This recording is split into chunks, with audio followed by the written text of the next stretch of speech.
அம்மாபட்டி என்ற சிறிய கிராமத்தில் தூசி நிறைந்த சாலையில் வெயில் அடித்துக் கொண்டிருந்தது.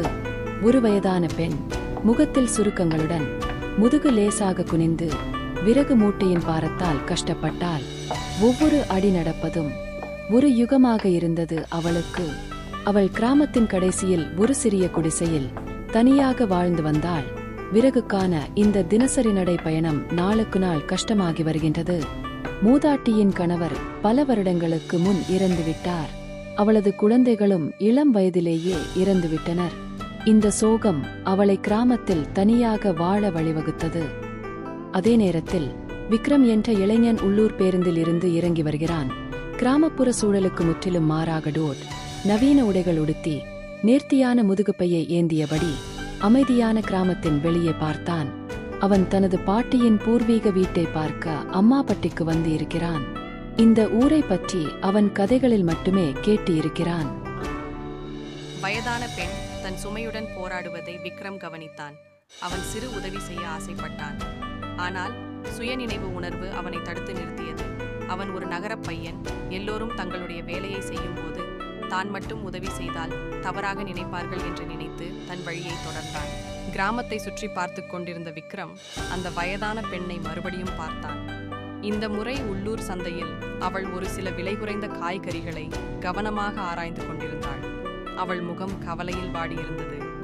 அவள் விற்பனையாளருடன் மெதுவாக பேரம் பேசுவதை அவன் பார்த்தான். அவளுடைய அற்ப சம்பாத்தியத்தை தெளிவாக அது காட்டியது.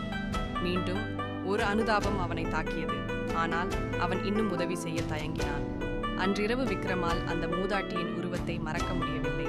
உதவி செய்யாததற்கு அவன் குற்ற உணர்ச்சி அவனை குத்தியது. அவளுடைய கஷ்டத்தை பார்த்தும் புறக்கணிப்பது சரியல்ல என்பதை அவன் உணர்ந்தான். அவன் ஏதாவது செய்ய வேண்டும் என்று முடிவு செய்தான். ஆனால் அவன் அந்த வயதான பெண்ணை நேரடியாக அணுக தயங்கினான். அவன் மனதில் ஒரு யோசனை தோன்றியது. மறுநாள் காலை விக்ரம் கிராமத்தின் தச்சரான முருகன் என்ற முதியவரை தேடி கண்டுபிடித்து மூதாட்டியின் விறகு சுமக்கும் கஷ்டத்தை சொல்லி ஒரு சிறிய உறுதியான வண்டியை செய்ய சொன்னான். அந்த வண்டி தள்ளுவதற்கு எளிமையாக இருக்கும்படி செய்ய சொன்னான். சில நாட்களுக்கு பிறகு இரவு நேரத்தில் விக்ரமும் முருகனும் அமைதியாக புதிதாக கட்டப்பட்ட வண்டியை வயதான பெண்ணின் குடிசைக்கு அருகில் வைத்தனர். மறுநாள் காலையில் எதிர்பாராத பரிசை கண்ட வயதான பெண் அவள் கண்கள் ஆச்சரியத்தில் விரிந்தன. அவள் முகத்தில் மென்மையான புன்னகை வெளிப்பட்டது. வண்டியின் வழுவழுப்பான மரத்தின் மீது அவள் கையை வைத்து பார்த்தாள். அவள் கண்களில் ஆனந்த கண்ணீர் வந்தது. அடுத்த சில வாரங்களில் விக்ரம் தனது அமைதியான கருணை செயல்களை தொடர்ந்தான். அவன் அரிசி மற்றும் பருப்பு மூட்டைகளை வயதான பெண்ணின் வீட்டருகில் வைத்துவிட்டு செல்வான், அல்லது அவளது கசிந்த கூரையை பழுது பார்ப்பதற்கு விவேகத்துடன் ஏற்பாடு செய்வான். அவர் தன்னை ஒரு பயனாளியாக ஒருபோதும் வெளிப்படுத்தவில்லை. அமைதியான பாதுகாவலராக இருக்க விரும்பினான். கிராமவாசிகள் பாட்டி என்று அழைக்கப்படும் வயதான பெண் ஒரு புதிய நம்பிக்கையை உணர ஆரம்பித்தார். அவளுக்கு யார் உதவுகிறார்கள் என்று அவளுக்கு தெரியவில்லை. ஆனால் அவள் இதயத்தில் ஒரு அரவணைப்பை உணர்ந்தாள். அவர் மற்ற கிராமவாசிகளிடம் கருணையின் மர்மமான செயல்களை பற்றி கதைகள் சொல்லத் தொடங்கினார். மேலும் அவரது கதைகள் அம்மாபட்டி முழுவதும் அன்பு மற்றும் நம்பிக்கையின் உணர்வை பரப்பியது. ஒரு நாள் மதியம் விக்ரம் பாட்டியின் குடிசையை கடந்து சென்று கொண்டிருந்த போது அவள் அவனை அழைத்தாள். இளைஞனே, அவள் குரலில் அரவணைப்பு நிறைந்திருந்தது. எனக்கு உதவி செய்யும் அன்பான உள்ளத்திற்கு நான் நன்றி சொல்ல விரும்புகிறேன். அது யார் என்று எனக்கு தெரியவில்லை, ஆனால் அவர்களின் அன்பை நான் தினமும் உணர்கிறேன் என்று கூறினாள். ஒரு கணம் தயங்கிய விக்ரம் பிறகு ஒப்புக்கொள்ள முடிவு செய்தான்.